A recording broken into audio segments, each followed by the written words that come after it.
All right, everyone. Good morning, good afternoon, or good evening.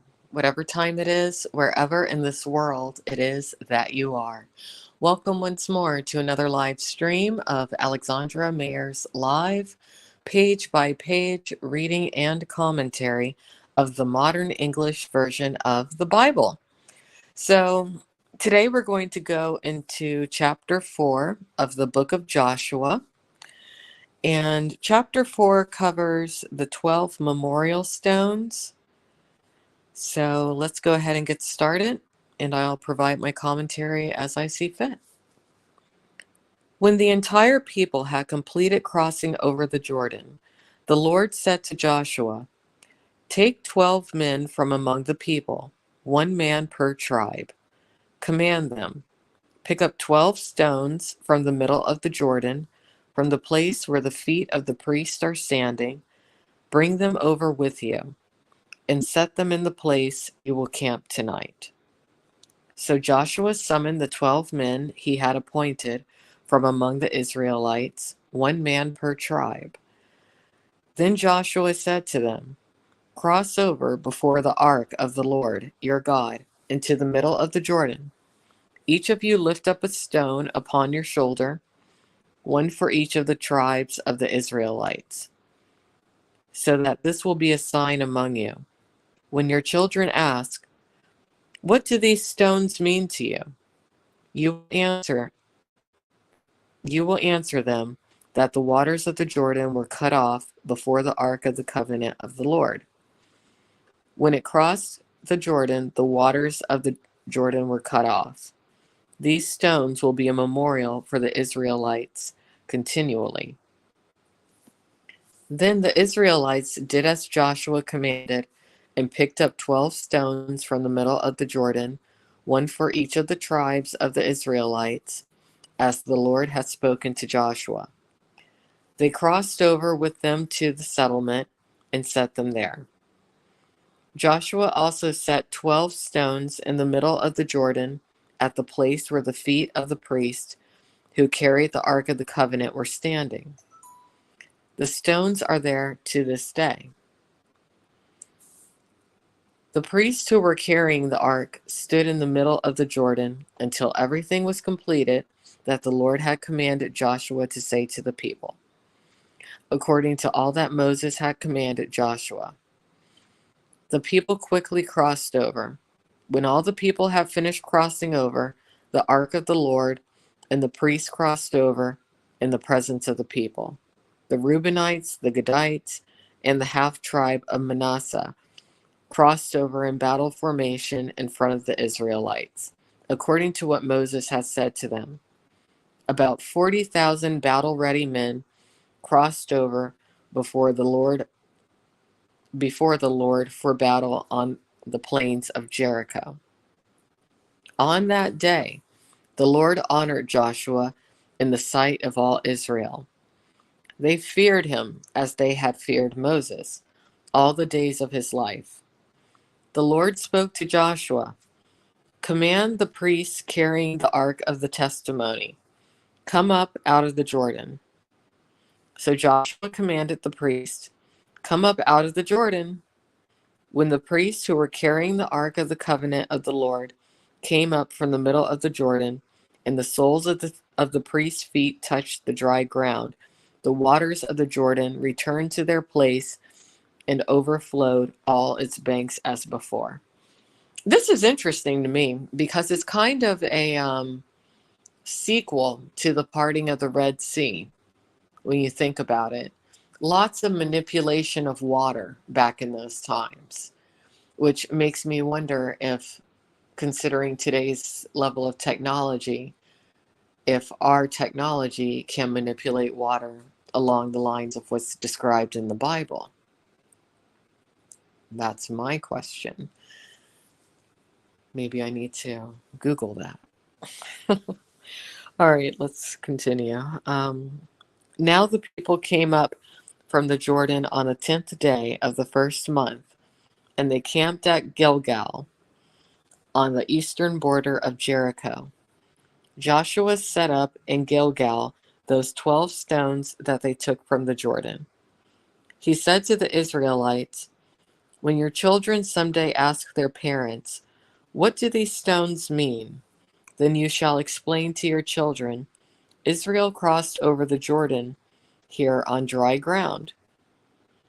For the Lord your God dried up the waters of the Jordan before you until you crossed over, as the Lord your God did to the Red Sea, when he dried it up before us until we crossed over, so that all the peoples of the earth might know the hand of the Lord, that it is mighty, and you would fear the Lord your God always." I'm glad that they did mention the Red Sea, because I didn't read this in advance. So I was thinking before I got to the final paragraph of this chapter, wow, this is very similar to the parting of the Red Sea. And it's interesting that it's Moses's, gosh, what's the word for it? Not predecessor, the opposite of predecessor, but the person who is set to lead these people right after Moses. He basically conducted a very similar miracle, or at least was the catalyst for the conduction, because it was God who made the miracle, but to manipulate the water so that these people could cross these large bodies of water and get to where they're supposed to go without a bridge. That's interesting. I am going to Google that. You know what? I'll do it while I'm doing this live stream. Why not? I want to see, are we able to manipulate water nowadays? I mean, we can do it with dams and whatnot, but let's see, what would that be? How would I ask Google this question?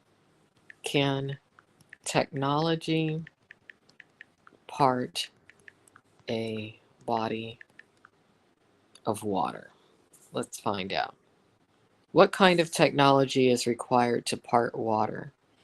And in no way, shape, or form am I saying that it was technology that parted the Red Sea, or, you know, had something to do with holding the water back so these people could cross the Jordan. I just feel like a lot of times technology does reflect miracles. I don't think miracles always have to do with technology, not at all. I think that you can have both in the same reality. Like, some people, it seems like, feel that you can't have God and angels and demons in the same arena as aliens or interdimensional beings. I think you can. I don't see why one has to be exclusive to the other. I think you can also have fairies and leprechauns and trolls and other Hans Christian Andersen type characters existing alongside what I just went over. I just believe if your mind can dream it, then without a doubt, reality, I'm sure, can conceive it. But I do like to Google these kinds of things and find out certain parallels because it's interesting to me. But okay, so when I put in the search terms or the question, can technology part a body of water? The first result is a question. It says, what kind of technology is required to part water? So I'm going to click on it and see if there's an answer. It brought me to a website called World Building. Okay. This was a question asked on this website 9 years ago. Many biblical stories often depicts parting of water, most famously by Moses at the Red Sea. I have considered using present-day science to explain Moses' feat, but that proved impossible. My question is, what kind of technology in the future would be required in order to part water? I also remember that kind of power was used to drown many Egyptian soldiers in one sweep. Okay, so let's see if anyone ever created an answer.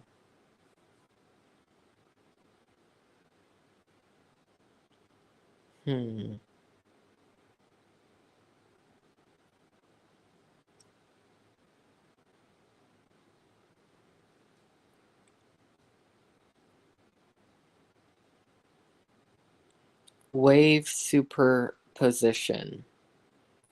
Like a rogue wave, only a tro. Set up various resonators in different places ahead of time. Allow the waves to spread with constant input of energy to distribute the motion. Well, I don't think that's the answer.